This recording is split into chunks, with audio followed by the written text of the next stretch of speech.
And everybody's clapping. And I'm thinking, these people are cheering their own extinction. Yeah. I mean, what is happening to us?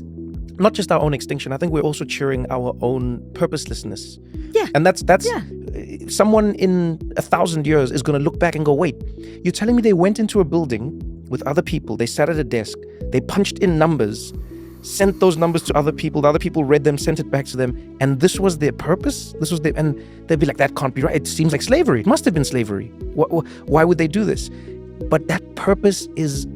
But it's purpose with a spiritual dimension. It's purpose with a transcendence. Oh yeah, definitely, which is, I think, the most powerful. It's not only a pragmatic purpose. Yeah, I think we're erasing it with a lot of technology. Is we're going, you don't have to do it. You don't have to. I'm sure you've seen this, and I say this to my friends all the time.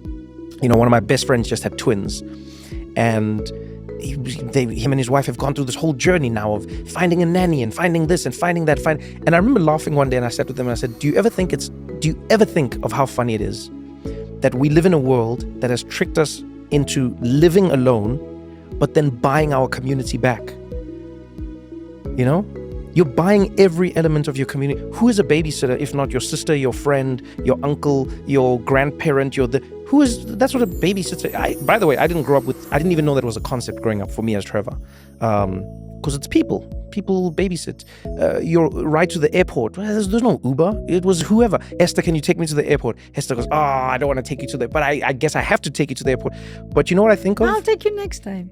I think it was Scott Galloway who said it on one of our episodes, which I really loved. He described it as garbage time. And I mean, I know you wouldn't be so crass as to say it that way, but I appreciated what he meant. He said it wasn't the moments where he had planned magic where magic happened. It's when he didn't.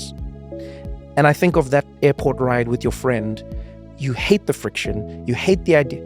And yet that's the ride where you learn a new thing about them. You connect on something different. You laugh at something new, you know? And I think all of this technology is just like, it's just eroding a lot of that purpose, even in the smallest ways. Just the purpose of like, I'm the person who always helped Esther to do this. Now there's a robot lifting things for her. You know how nice it was, I think for many people, to say, my neighbor helps me put up shelves.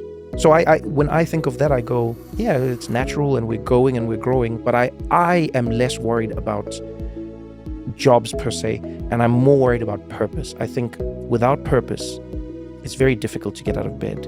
It's very difficult to even know why you tolerate friction, because friction without purpose is now just torture. But because purpose is the essential dimension of meaning. I mean, we are creatures of meaning, and we need to know that we matter, and we need to know that we exist in the psyches of others.